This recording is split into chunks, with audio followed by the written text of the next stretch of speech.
Shalom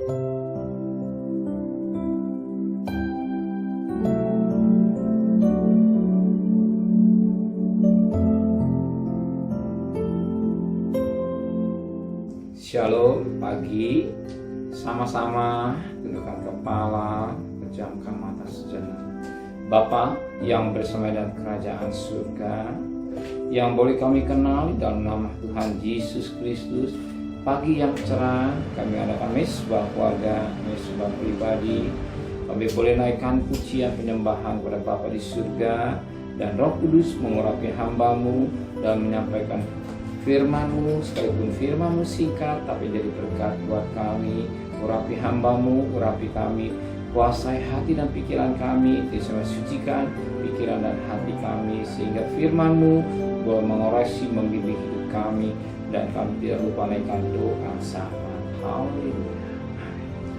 Shalom pagi, mari sama-sama kita membaca firman Tuhan.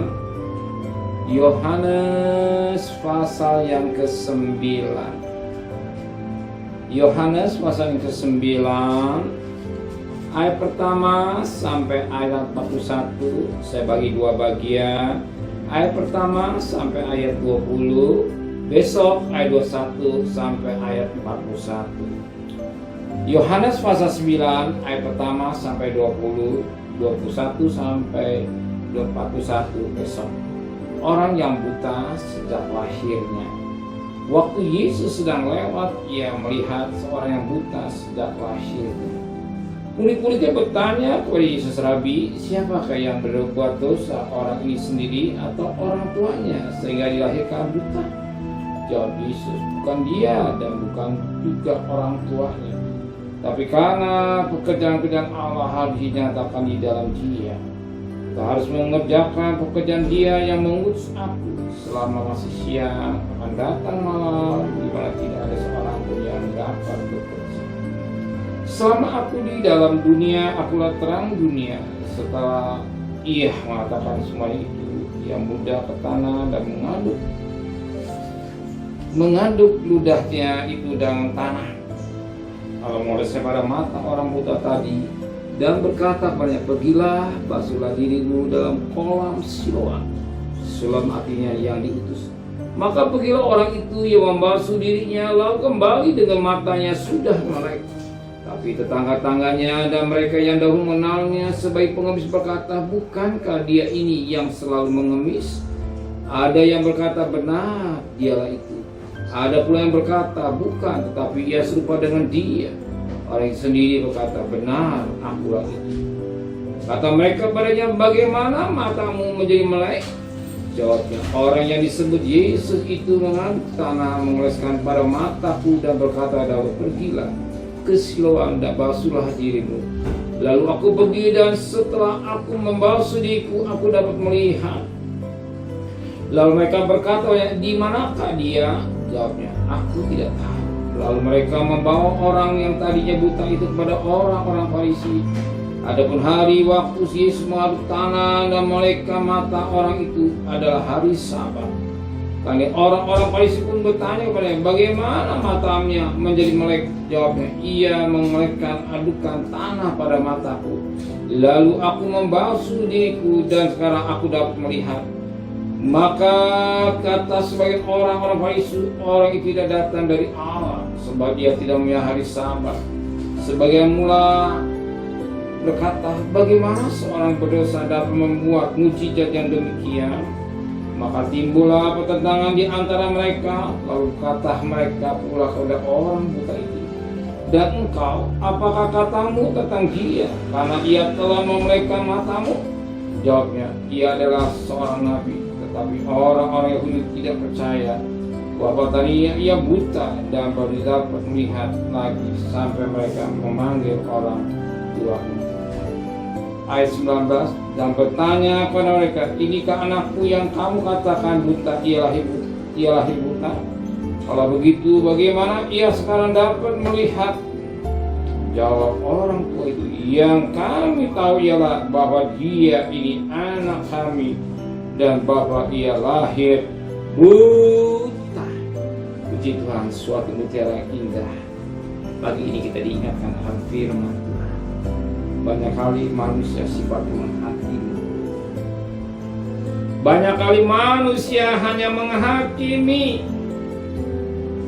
Seorang mengalami masalah, seorang mengalami problem, langsung dihakimi.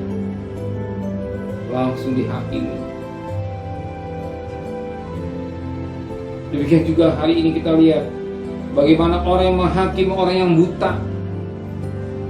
Kenapa? Sebab Alkitab berkata demikian. Pada ayat yang kedua, murid-murid Yesus bertanya pada Yesus, Rabi, siapakah yang berbuat dosa, orang sendiri atau orang tuanya, sehingga dilahirkan buta? Ya. Kita lihat murid-muridnya bertanya kepada Yesus, Rabi, siapakah yang buat dosa, orang ini sendiri atau orang tuanya sehingga dilahirkan?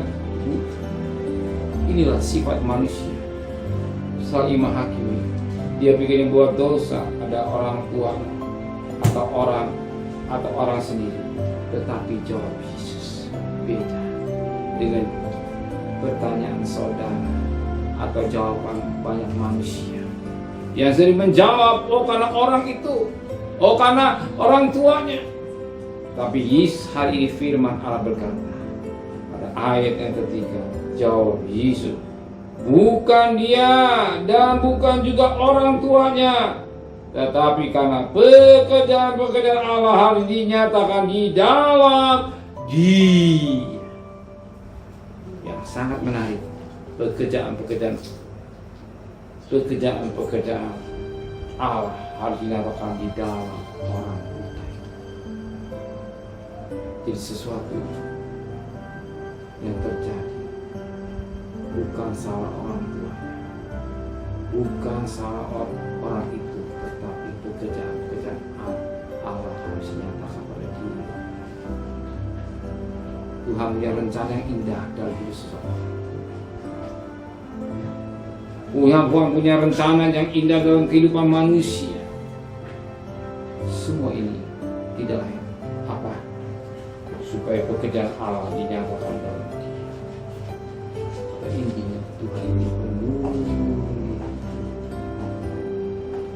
intinya Tuhan ingin dipermuliakan bagi kedua orang itu.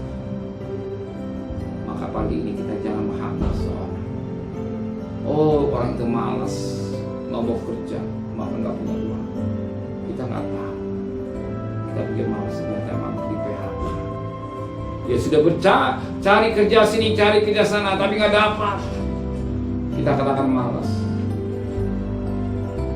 Atau orang dagang sepi, ya, kita katakan dia juga malas. Dia tidak tahu bahwa usahanya sedang sepi. Hakimi. Tapi hari ini kita ingat dikenal firman Tuhan. Pekerjaan-pekerjaan harus Allah yang ada hidup kita. Dan apa yang terjadi hidup ini, kita belajar introspeksi diri. Jangan menyalahkan Tuhan. Jangan nyalakan sesuatu, tapi kita serahkan semua ini kepada Tuhan. Amin. Mari sama-sama tundukkan kepala, pejamkan mata sejenak. Terima kasih Bapa di surga, buat kasih-Mu yang besar yang Kau berikan hidup kami. Jangan kami menghakimi seseorang, tapi kami belajar menerima apa yang terjadi dalam hidup seseorang. Kami belajar menyerah dan semua yang terjadi atas izin. Kembalikan besok pagi tubuh yang sehat dengan tidak kurang satu apapun juga. Berkati Bapak Presiden, Wakil Presiden, para Menteri, para Gubernur, para Bupati, para Wali Kota, para Camat, para Lurah, pada RW, pada RT, pada medis, para Polri. Berikan mereka takut kepada Tuhan dan kekasih. Terimalah berkat nikmat dari Allah Bapa, cinta kasih sayang dari Tuhan Yesus Kristus, dan berkat Roh Kudus menyertai saudara mulai hari ini sampai Maranatha Tuhan Yesus datang. Yang cinta Dia katakan amin. Tuhan memberkati.